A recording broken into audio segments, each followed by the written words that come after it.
So, this morning we're going to be talking about the genealogy of Abram. That's the most exciting sermon title you have ever heard. I'm sure it's true. No, it's not true. I'm sure you're just thinking, you're sighing internally right now. But hopefully by the end, you will not be sighing internally, but be excited, heart beating fast, breathing fast. Yeah, because it's so exciting. We're going to read, and I'm just going to ask, we're going to start with a question. I want you to look, and Jewish genealogies kind of operate in a specific way, and I want you to look and see what is strange about this genealogy. What is strange about it? I'll try to explain it. I felt like it was a little messy in the first service, so I'll try to make it a little more less messy, a little more less messy. See, we're already off to a good start. Here we go. Now, these are the generations of Terah. Terah, and I'm going to try to say the names the way they're said in Hebrew. Terah fathered Avram, Nahor, and Haran fathered Lot. Haran died in the presence of his father Terah in the land of his kindred in the Ur of the Chaldeans. And Avram and Nahor took wives. The name of Avram's wife was Sarai, and the name of Nahor's wife, Milcah, and the daughter of Haran, the father of Milcah and Yiscah. Now Sarai was barren, she had no children. Terah took Abram his son, and Lot, the son of Haran, Lot, the son of Haran, his grandson, and Sarai, his daughter-in-law, his son, Avram's wife, and they went forth together from Ur of the Chaldeans to go into the land of Canaan. And when they came to Haran, they settled there. The days of Terah were 205 years, and Terah died in Haran. All right, we can go back to that first slide. Okay, what is weird? Do you see any problems with this genealogy or things that just are like, that's weird? Yeah. Am I reading this right, that Nahor married his niece, Milcah? Yes, you are right. Nahor married his niece, Milcah. Yep. So yes, that is in our day. That's pretty weird. Not as weird for them, but pretty weird for us. And yeah, so that is something that's interesting. What else? Seems weird to you. They took wives. Oh, yeah. Well, you're tapping into the future of things. In Abram and Nahor, in Hebrew, it actually says he took wives, which is strange. We'll get into that in a little bit. Abram and Nahor, he took wives, which is, yeah, I like that. Good catch. What else? I know sometimes when we're reading the Old Testament, we hear about people out of the Old Testament in time and place of history. We do forget that this is a whole established world and culture of people. Yeah. It's not just this close-knit little tiny family that exists currently on Earth. There's actually a lot of people there. Yeah. It's important to note, and why this genealogy went on everybody else's. Yeah, that's good. Yeah, there's a whole cultural underpinning to everything that's happening here that we don't really understand. That is totally different than the way we live and operate as a culture. Very, almost different in every way. So good reminder. I like that. What else is weird? Tom? Extremely short genealogy. It's just the three generations. Yeah. Most of them is so-and-so begot.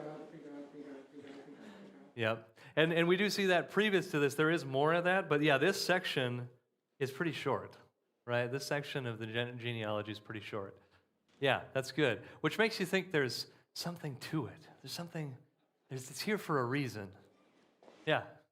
I kind of want to piggyback off of what Leland said. There's a lot of populational building here because of necessity and things like that. Yeah. In retrospect, we know that there's an abomination to God when you do it the wrong way. If you fast forward to Genesis 20, Lot gets seduced by his daughters when he's drunk, yeah. The Ammonites and the Moabites, which are still to this day, the Jews are instructed not to intermarry with the Ammonites and Moabites. And Jordan is the capital of Ammon. Today, it's a horrible anti-God establishment. So it's the, God knows what he's doing here with life. Life is in the blood, blood is in the life.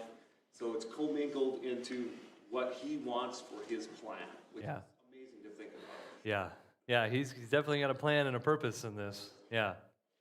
So, in a Jewish genealogy, there's typically a people group that is not normally ever represented. What are they? Women. Women are almost never in a typical Jewish genealogy. But there's lots of women in this one, which is quite interesting. And there's one woman in particular that seems out of place. Can you guess who it is? Tom? Sarai, it says she's barren, which doesn't fit much in the genealogy. Yes. Why is that in the genealogy, that Sarai is barren? That is kind of a strange detail. So Sarai is kind of out of place in this story because we don't know who her descendants are, right? It doesn't even say. It just says Abram married her. She's barren. And there's one other person, one other woman that is kind of like, what is she doing here? Yiska.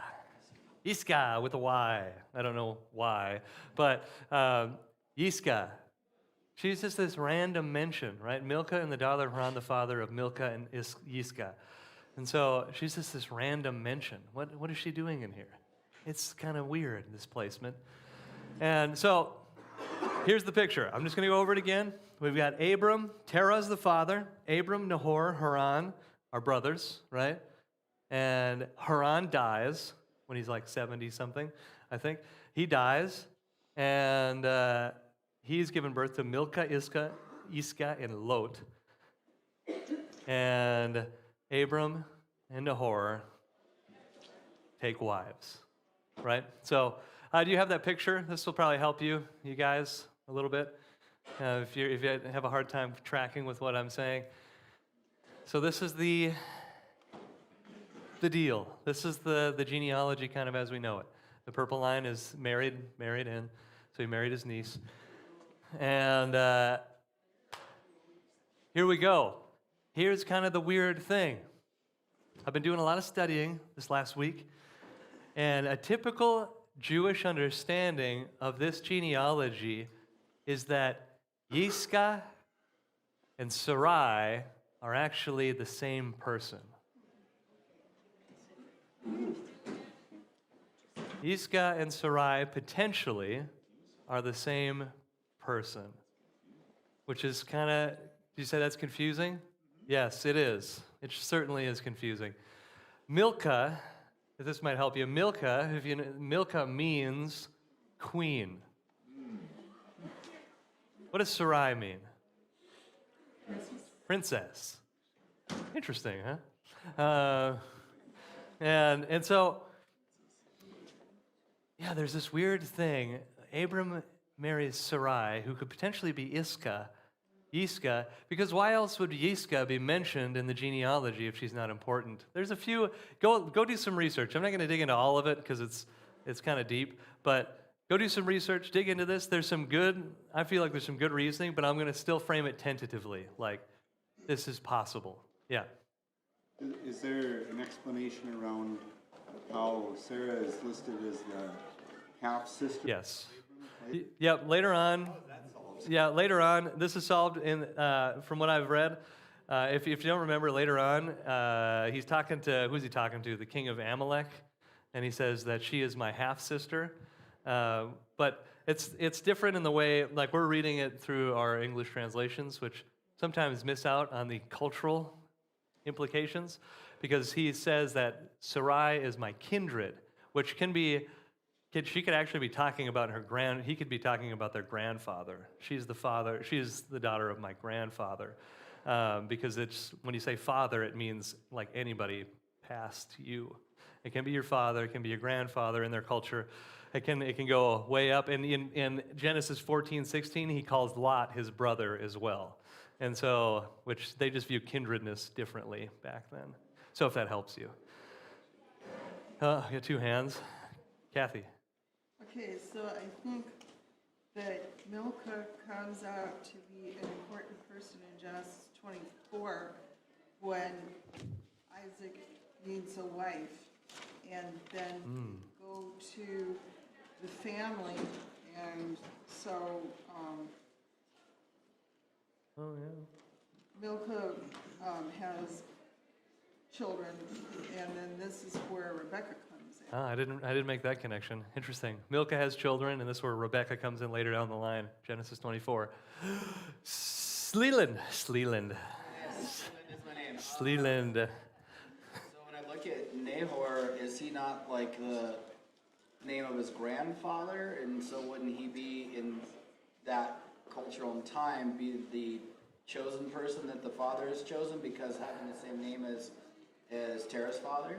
Well, that's a good question. Some people, there's two main schools of thought. There's one school of thought that thinks Abraham is the firstborn, which is not the widely held opinion, because in order for that to happen, Haran would have had to have had their first kid at like 8 or 10 years old.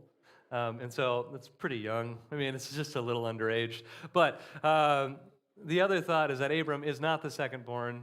And yeah, and so I'm not sure who the firstborn is here, but there is something in this ancient culture called the right of the Behor, the right of the Behor, the right of the firstborn.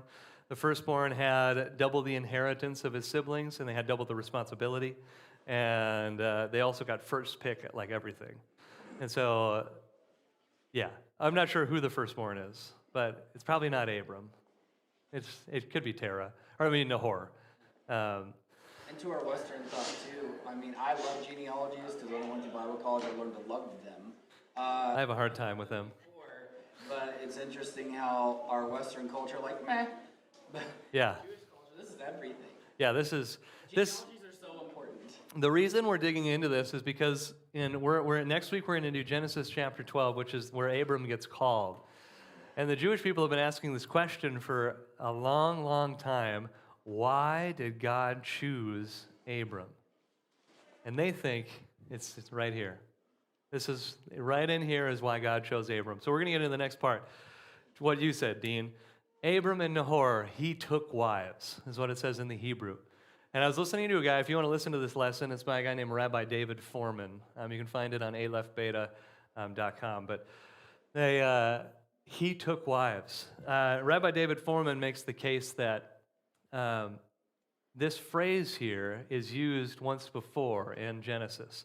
It's used when Ham goes in and he sees his father's nakedness, or something weird happens there. We don't really know what. It's speculated that Ham potentially castrated Noah, that he abused him sexually, that he did. There's a potential he got mauled by a lion, and that Ham viewed his mutilation. There's so many thoughts about what this could be. Doesn't matter. But he saw his nakedness, whatever that means, and then Shem and Japheth, the two brothers, it uses that same phrase.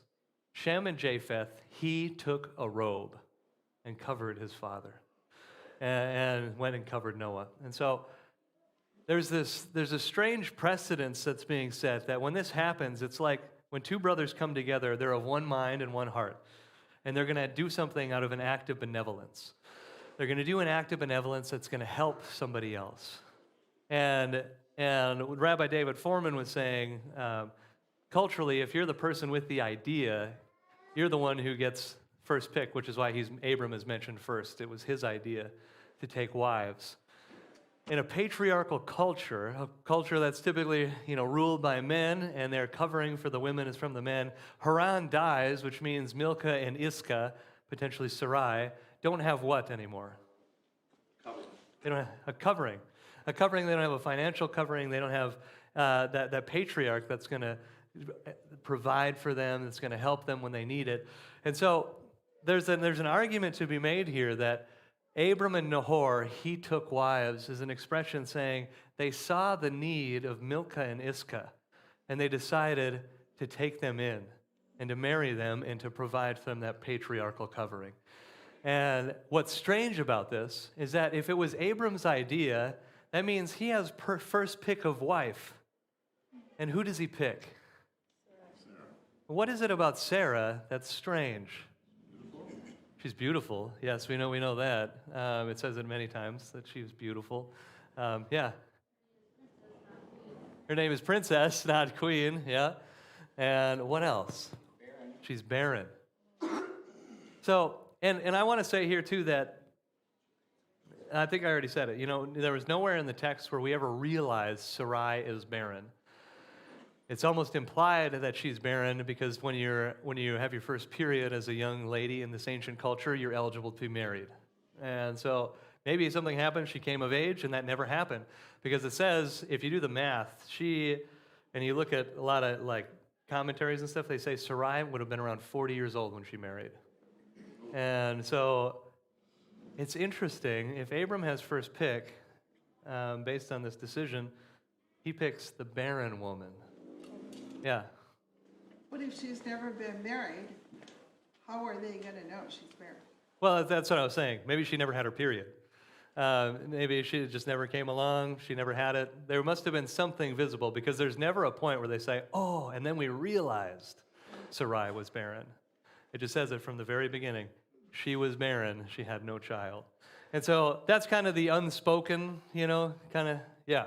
Gossip existed back in those days, so word would spread, and that's how people would know too as well. Yeah. Like, don't tell anyone, but we know this is the fit. Yeah. That would spread like wildfire, like, she's barren. Yeah, you don't want to marry this one. She's defective. Yeah, kind of thing. Sky.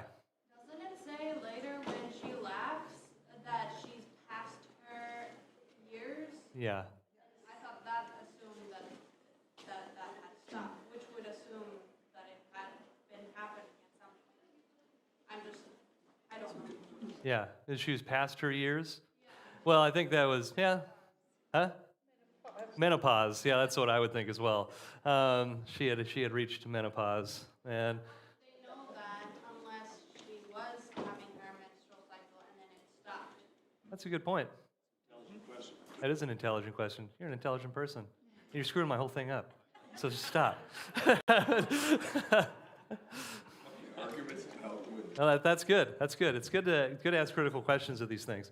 So that's what I've been just assuming from this is that she was known that she was barren. Otherwise, why would she not be married before 40? You know. But what? Yeah. Someone over here? Oh. You know, if she was like 70 years old or something at that time, you would just assume she's past her years, I suppose. Yeah. Yeah. You'd probably just assume. Since nobody else could have one at that time. Yeah. Yeah. Yeah. So yeah, if she was 70, yeah, I guess you just assume. Yeah, that's interesting. Fun. I like this question. Yeah. I guess I read it a different way. I read that they got married. Yeah. Sarah was barren, and I guess I just didn't really see it as anything other than, oh, they've been married, haven't had kids for a few years, barren. It wasn't even Yeah. something that was known beforehand. I guess for better or for worse, that's how I'd interpret it. Right. Yeah. Well, and that's how I saw it too until I was doing the research and like looking at listening to a lesson, and they were talking about, well, you know, there's never a moment where they realize it, and this is how the ancient culture worked. And so, yeah. I will have to back you up on this, even though that's a very intelligent question. The reason why I think, not just the period, but Sarah's beautiful. There's how many suitors would come to the house and say, is Sarai available? Yeah. And it was unlawful to disguise anything about their character. You could be brought to the judges and be punished severely if you weren't upfront and open with every personality trait of this woman. It kind of makes sense. Yeah. She was very beautiful, but I think you're absolutely correct. Blood is such a big deal. The land and the blood in the land, if blood is spilled with innocent blood, it's a cursed thing. When a war happens, you don't step onto that land for a while. Well, women just sat cross-legged and just kind of bled. There wasn't sanitary napkins back then, okay? There wasn't tampons. It's getting too graphic. The ground, okay? And they had spots isolated for them.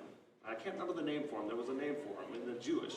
They had spots where they would isolate and bleed during that time. Yeah.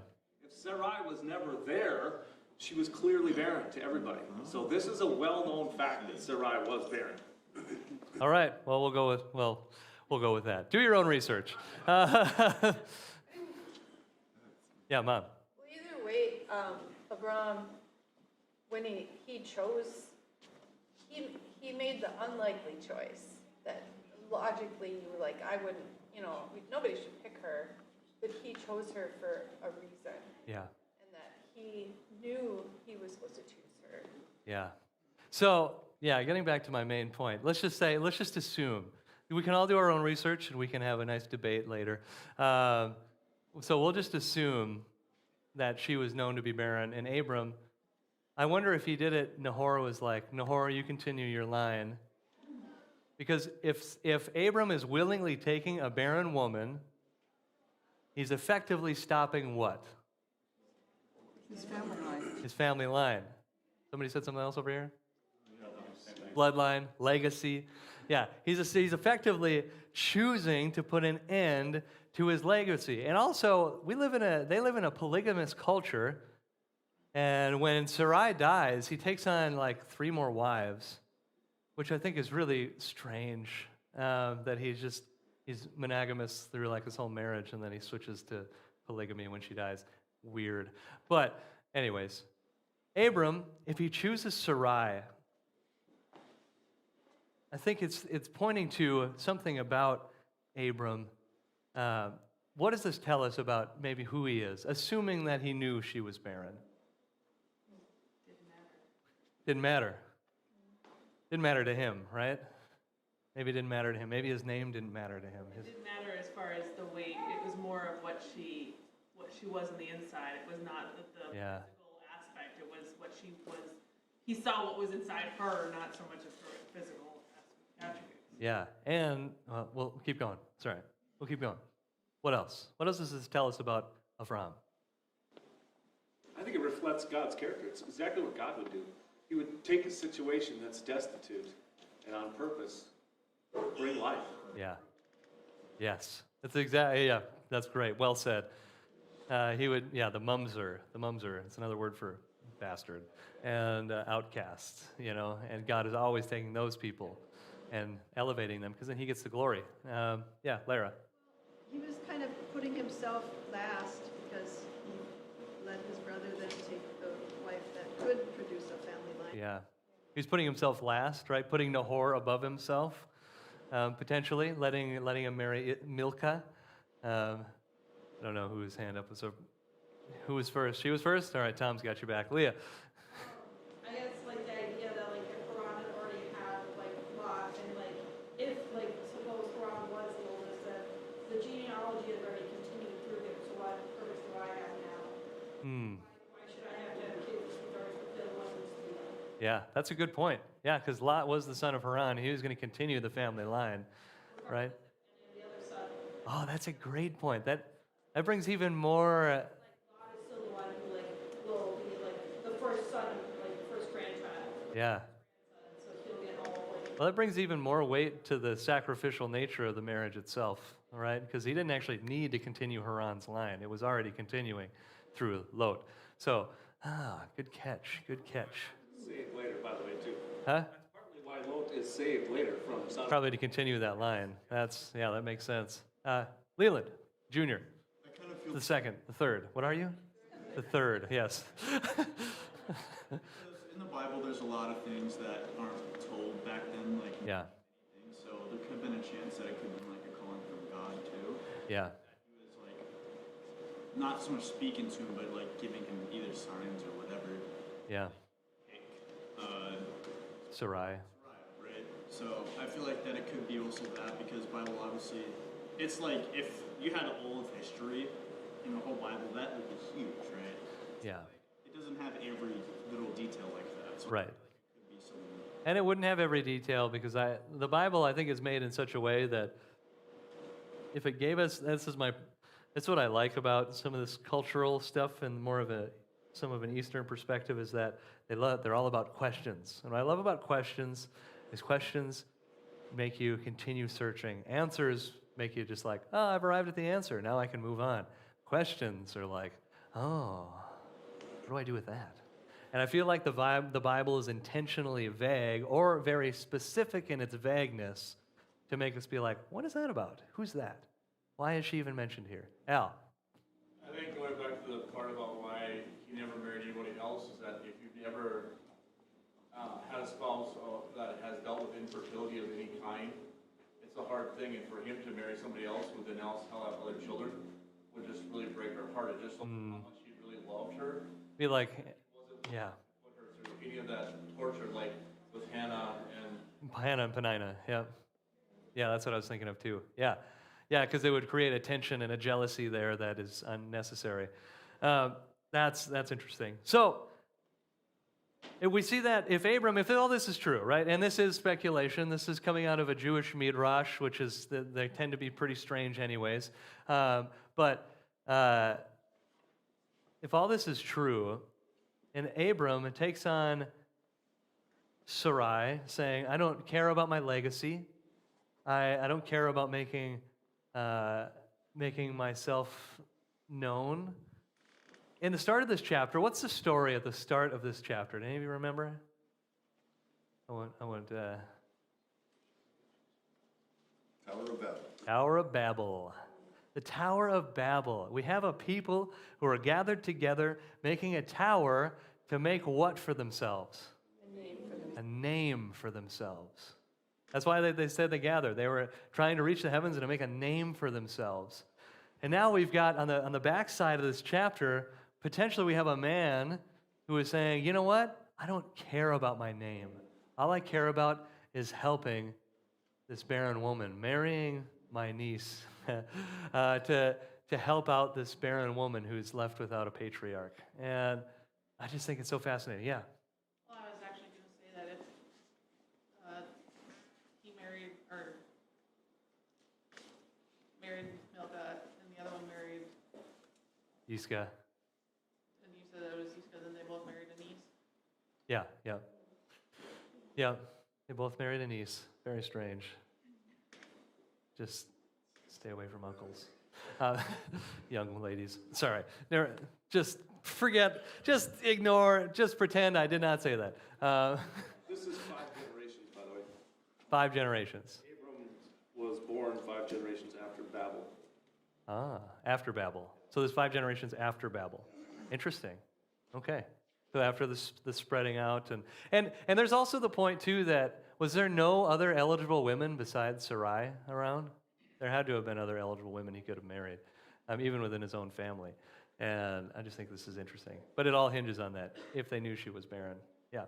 I also think there's the idea, and you hear it all through literature and through the years, but there comes a point in our lives where we have to decide between what is easy and what is right. I like that. There comes a point in our lives when we have to decide to do what is easy or what is right. That's a good quote. I like that. Yeah, and he's doing the right thing. And so, I just think it's so fun. Lara. I have a question. Why do they think that it's the same person? Like, why change her name? This is, I think this is something you guys should look up because it's kind of a rabbit hole. I think Iska means, what does it mean, Dad? You know. It means covering.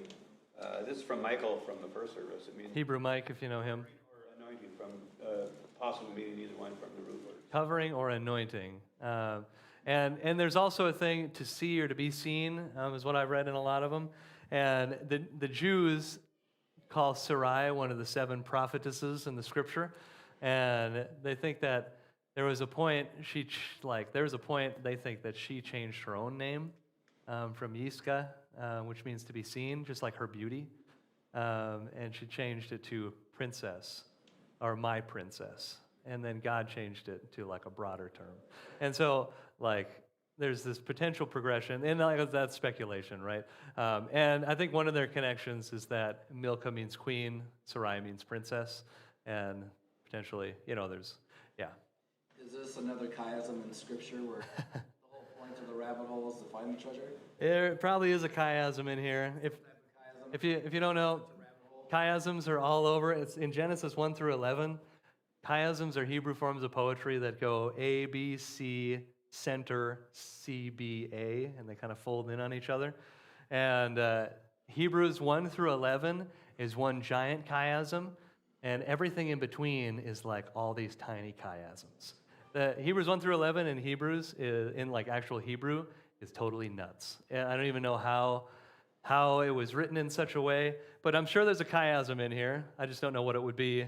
That's what made me think of it. It's like, Yeah, there's If you look up, Aleph Beta has a lot of stuff on chiasms, and they have a T-shirt that says "I love chiasms." So I don't know how to find them and identify them, but they're definitely a thing, huh? Nerd alert! Yeah, pretty much. Yep, totally guilty. So, what does this story tell us? You help me out here. What does this story tell us about, let's just say, the economy of God?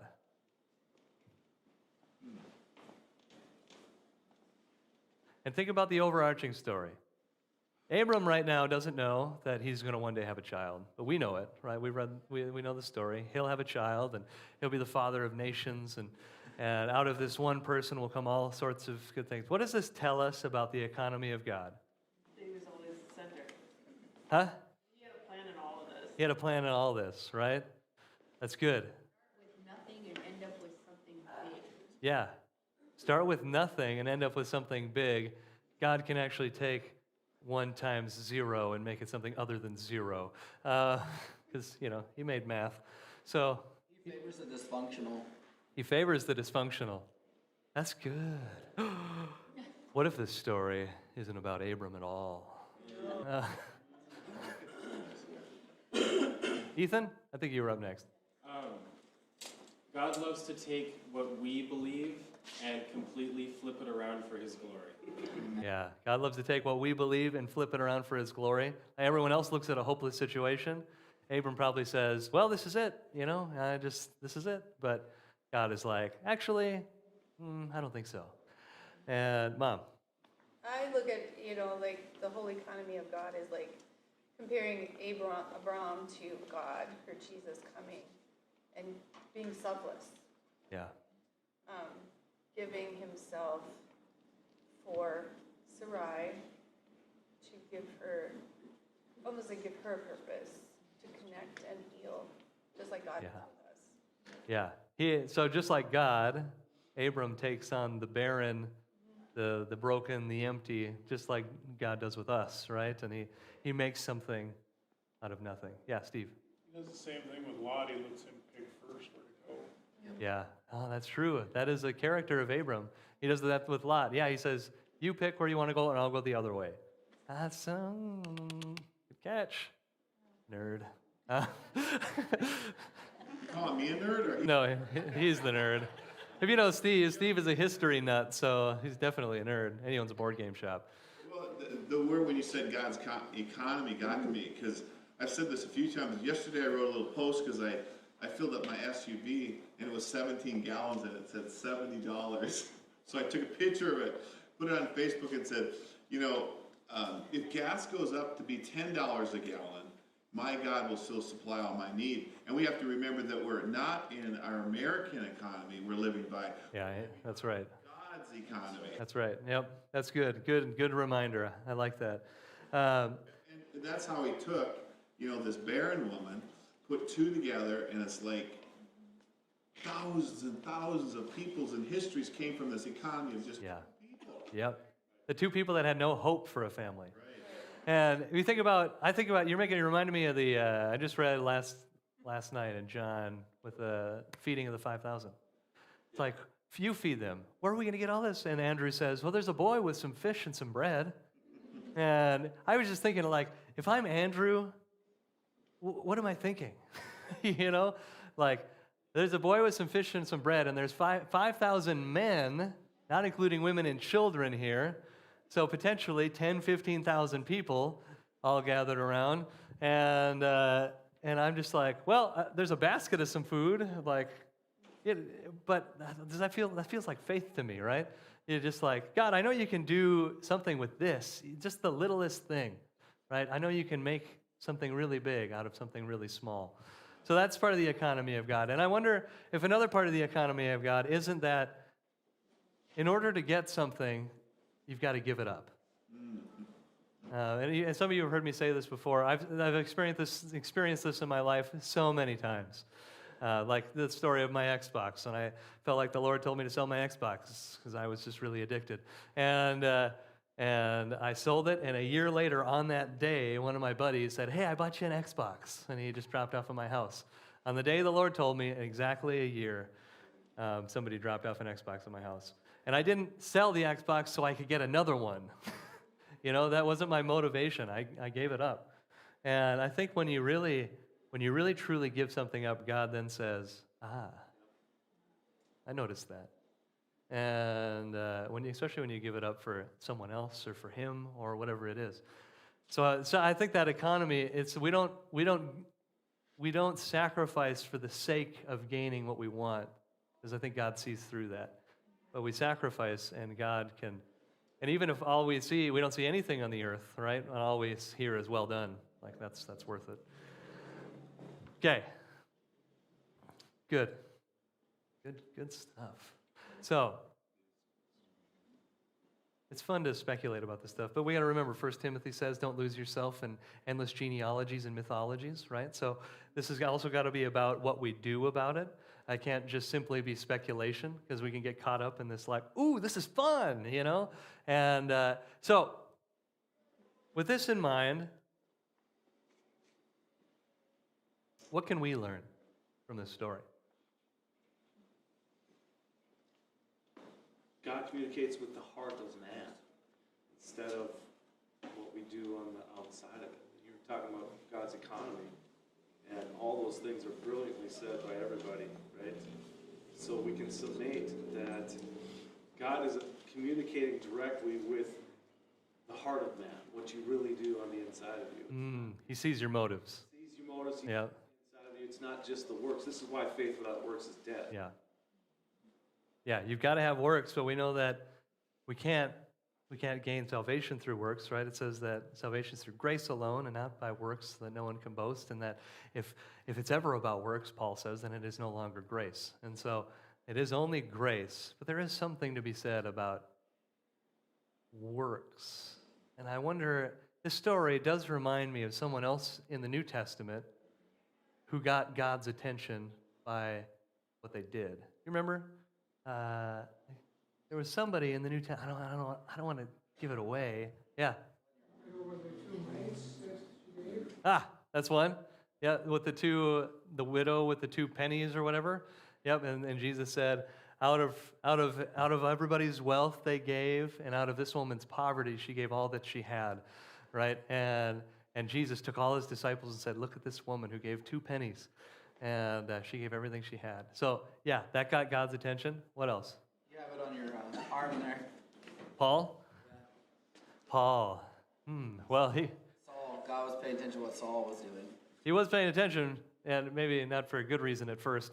Things around. I also wanted to say, too, is a good refresher in this, is that I've heard people in the church for years and years, you hear this come up like, I want to do this for God. I really want to do this for God. Well, God's already doing things. Yeah.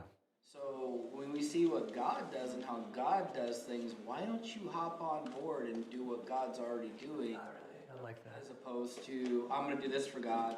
I've heard it a lot. It's like, well, he's already doing stuff. You're reminding me, like, if I'm Avram in this story, right, and my brother dies, and I see the 2 women that are left unmarried and without a covering, and I wonder because oftentimes our perspective is that, I want to do something great for God, but what if there are things falling apart around us? Or there are things happening around us, and God is saying, hey, look, I'm already doing something, just pay attention. And you can jump on board with what I'm already doing. Maybe Avram was able to see that Haran dying, there's a really weird midrash about Haran's death. If you don't know what midrash is, it's like a Jewish collection of sayings and teachings of the rabbis.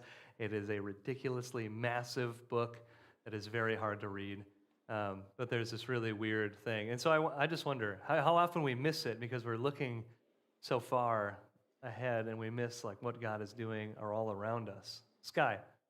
To your previous question about people that did something that got God's attention, I can think of 2 other women. All right. There was Mary who was listening. Yeah. And then the woman who put oil on his feet. The alabaster, yep. Yeah, she said, wherever this gospel is preached, her story will be told, right? Yeah, that's good. So Mary and the woman with the alabaster box, the alabaster jar of, fragrant perfume or whatever it was. Nard. Is that what it was? Was there a hand over here? Lara. Of a couple too. Cornelius got God's attention, and also the woman that was asking Jesus to heal her daughter, and he said, I came for Israel, not for Yeah. And he goes, whoa, Yeah. you have great faith, such faith I have not seen in all Israel. Cornelius was the one there's so many. I love these examples. We can keep going. Cornelius stuck out to me too because when God, this is Acts chapter 10, I think, God specifically calls Cornelius and he says, your prayers and gifts to the poor have gone up as a memorial offering before God. And so therefore send for Peter in Joppa and he will, he has a message for you. And your prayers and gifts to the poor. It's like, oh, that's interesting. It made me think of the woman that touched Jesus' cloak and Yeah. said, all I have to do is touch it and I'll be healed. Yeah. There's that, yeah. Oh, so, oh my. Are we tapping into something here? I feel like something's happening. Tom, then we'll go to Dean. The centurion said, I'm a man under authority. Yes. Yeah. You have the authority to do it. Yeah. So you don't even, yeah. And Jesus is like, whoa, dog. You got it. Yeah. Well, you said something a little while back that touched me that was, we want to do something great for God, what we think is great. And is it out of our own pride and wanting people to see that we've done something great? Or that might not be what God has for us, like you say, prayer, helping the poor, things that are in the shadows. Yeah. Those things are important. Yeah. And there's that whole dialogue in Matthew, right, where he talks about doing things in secret. And your Father who sees in secret will reward you, right? But then he says, right, I like that Heather brought this up. We were talking about this in the first service too. Heather Sinerak brought that up, that right after Jesus says, do all these things in secret, and he said, let your good deeds shine out for all to see. It's all in the same teaching, which is a little confusing. Blair. Leland was mentioning it too, and brother over here was talking about it. But, we talk about how God leads us and what God leads us to. And there are like principles that we've learned, because most of our ministry has been outside of the church most of the time, in the community. And one of the ways that we recognize how God would speak to us is we'd look at some area or some need, and it was like, there's no one serving in that area. And we learn to recognize, oh, that's where we're supposed to go. And one example is, we've done a lot of prison ministry in Minnesota and Arizona, but we were at a prison in the cities, and this guy was talking about, what was that one up north? Not St. Peter's, but Moose Lake. It was a prison at Moose Lake, and he said, nobody goes there. All the people are coming, the ministry people are coming to this prison, but they don't go to that prison. And we said, why not? Well, I don't know. It was like, I don't know. So we said, oh, that's the prison we got to go to. So we called the chaplain, got up, went there, did this awesome, just the move of God. They were crying and weeping at the altar. And I was sharing my testimony. Yeah, about some of her background. And we got back, and someone told us, oh, didn't you know that's the sexual psychopathic prison? No wonder nobody wanted to go. I shared the story of abuse and how I, Wow. God had healed me, and I stand in the place of someone. Maybe some of you, again, didn't know. Maybe some of you here have, They were like, everyone assumed we knew what the prison, but why don't any Christian groups want to go there? They thought it was like the Interesting. Yeah. It was like hilarious. So we went there for a couple years. Then all of a sudden, the floodgates broke through, and all these other groups started coming in. And we called up, can we get in? Oh, you can't get in. There's too many Christian groups coming now. That's awesome. Trailblazers. Yeah. So then we recognize when anyone ever says, oh, nobody's doing that. Okay, we've got to go. So that's good. I like that. So we've talked about a lot of people, right, in the scripture. We've talked about a lot of different women who have given lots of things, the pennies, the alabaster box, Cornelius, all these people. So what is it about these people that gets God's attention? humility. They're obedient. They're obedient. And they trust. Even though they can't see, but if you trust and you're obedient, God knows. Yeah. If you're willing. And so this phrase I took from a podcast that I really like, and I think about it a lot, is do we trust the story? Do we really believe God is in charge of our story and the story of the world? And do we trust that God has us? Do we trust the story? And I think these are people who trust the story, right? They trust that God has his own narrative and that God can do whatever he wants. And yeah, there's that level of faith and willingness to say, you know what, this makes no sense, but I will do this. And with the lady with the pennies, I'm certain she said it does make no sense. Boom. Sorry. Mom. So in relation to Abram, and then he, instead of making a name for himself, he reached out to someone who's hurting. You know, Sarai, Yeah. considered broken in society. He took her. And in time, in the future, you see that I believe that God puts people together for a reason. And sometimes people need healing, sometimes encouraging, whatever. But it's not by accident that those two got together, because in the future, she does have a child. Yeah. She is healed.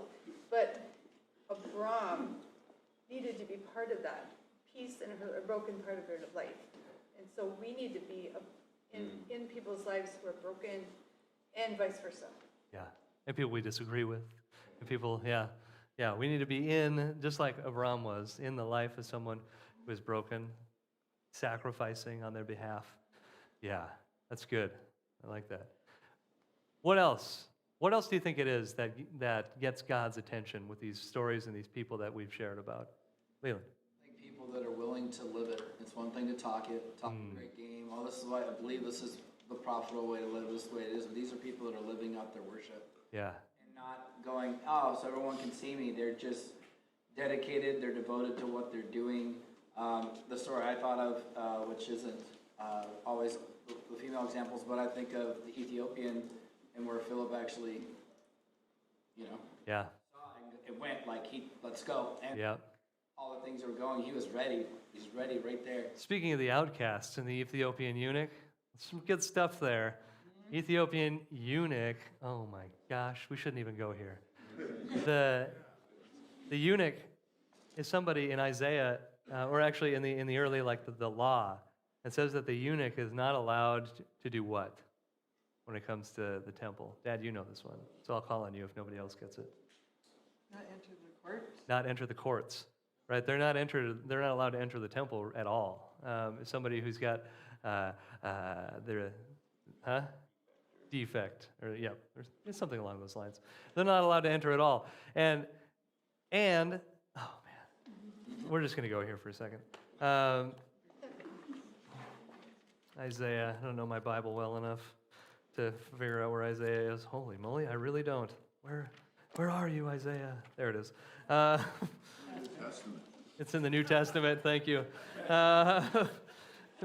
So, the Ethiopian eunuch, right? Philip is like, I don't know what happens. He's taken up in spirit. He lands on, or he's told to go walk on this road, right? He goes walking on this road. He finds this Ethiopian eunuch who's got this scroll of Isaiah, and he's reading through Isaiah, and he's on Isaiah 53, the suffering servant passage. He's on Isaiah 53, and Philip says, "Do you understand what you're reading?" And the Ethiopian eunuch said, "How can I unless someone explains it to me?" And so it says, starting in Isaiah, like where he was at, and going forward, he explained the message. But what's really interesting is, I wonder, I stole this from someone else too. Don't think I'm very clever. I steal everything from somebody else. And so, it just makes me think. What verse is it again, Dad? Do you remember specifically? I think it's 56. Yeah, I got 56. 3?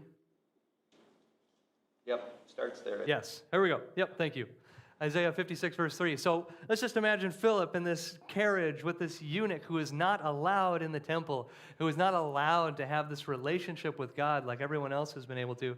And he goes on. And what if he stops at Isaiah 56 and he reads this? "Let not the foreigner who has joined himself to the Lord say, 'The Lord will surely separate me from his people.' And let not the eunuch say, 'Behold, I am a dry tree.' For thus says the Lord, to the eunuchs who keep my Sabbaths, who choose the things that please me and hold fast my covenant, I will give in my house and within my walls a monument and a name better than sons and daughters. And I will give them an everlasting name that shall not be cut off. Woo! That's good stuff. And then there were monks. And then there were monks. Hey, some monastic traditions are pretty valuable. But I just wonder, always this, God is always going for the people. That's what I want you to, a few weeks ago I said too, and Matthew, when he's going over the word hypocrite, hypocrite is the word actor. And so I don't know how many of you actually read through the Sermon on the Mount and Matthew 6 through 8 or whatever, and Jesus is talking about hypocrites. When you read through that, just say actors. Oh, you actors. And it just brings a whole new light to it. And so are we acting, right? Are we acting? Or are we really trying to live it with our motives being good and not just trying to gain the glory of the men around us and the women around us? And are we really trying to do this? And yeah. So I saw a hand. Did I? I didn't. Okay. Okay. Or I know the plans I have for you. Yeah. Well. He has amazing plans. He has amazing. Yeah. And I really like Jeremiah 29:11. Jeremiah 29:11. For I know the plans I have for you, says the Lord, plans to prosper you, not to harm you, right? And plans for a future and a hope. But the context of that chapter is pretty grim. It's talking about sending people off into exile where they're going to be in a foreign nation oppressed by the Babylonians. He says, but remember that there's hope, and I know what I'm doing. And that's Revelations. This is something I've been learning a lot about Revelations lately. And Revelations, we've turned into a book. I've talked to so many people, and they're just like, oh, I'm so scared of Revelations. I don't even want to read it. And to the original audience that John wrote that letter to, it was a message of hope. It was a message of saying, empire exists and it's going to oppress you, but one day empire will end and God will reign. And we've turned into a message of fear. And how do we actually see hope in the story again instead of just fear? Tom, you've had your hand up a while. Yeah, I would say, going back to kind of your original question, it's kind of, you look at God working at things, it's that's the last person on earth I would ever use if I was making a pick. Yeah. And how on earth is he going to make something good come out of this? Yeah. The arithmetic of God, right? He defies the laws. Jared, you love math. Yeah. I'm just saying, I have nothing else to say. Leland. Even in the exiles, it's interesting when you look at the disciples when they went out for first missionary journeys, they went out from all the different synagogues and they go to the different lands. How did those synagogues end up there?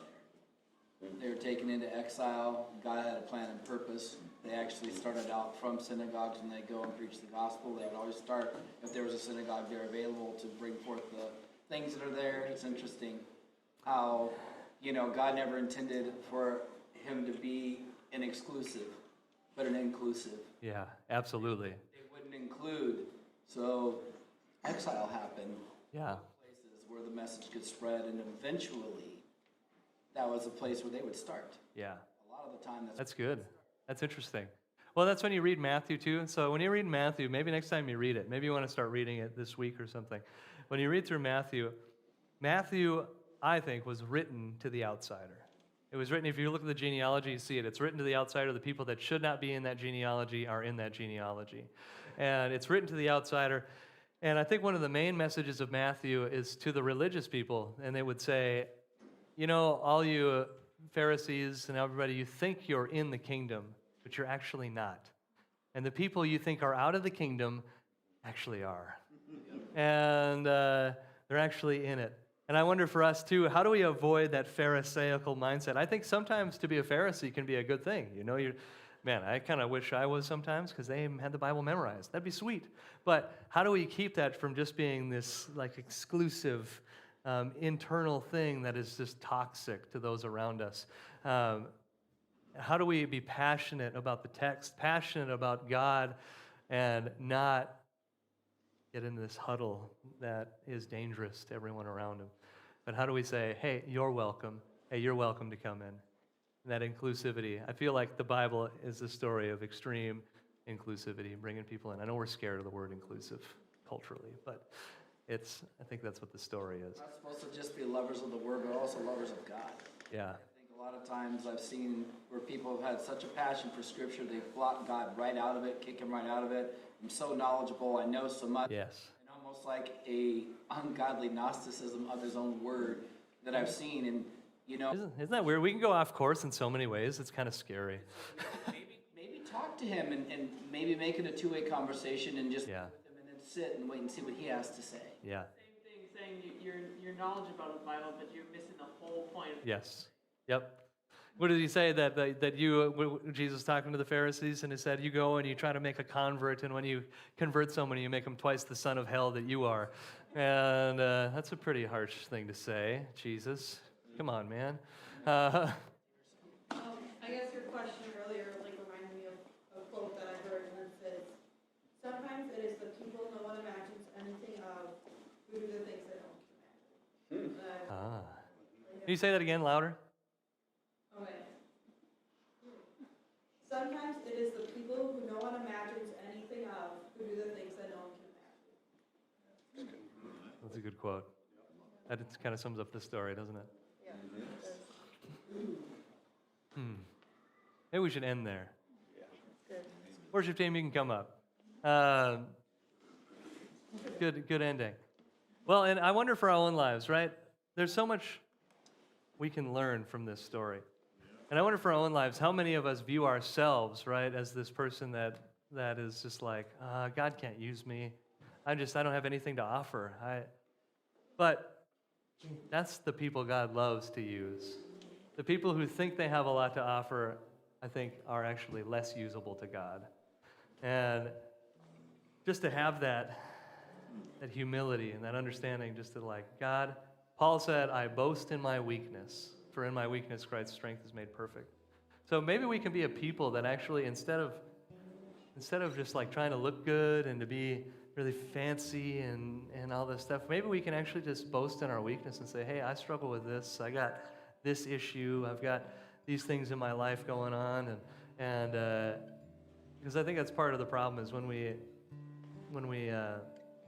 just get in this mentality of I've got to withhold my reputation.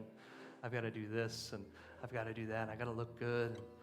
But what if we wouldn't it be weird if we could all just be honest with each other? Good. And actually share our struggles, and bear one another's burdens and say, hey, you know what? Paul said to rejoice with those who rejoice and weep with those who weep.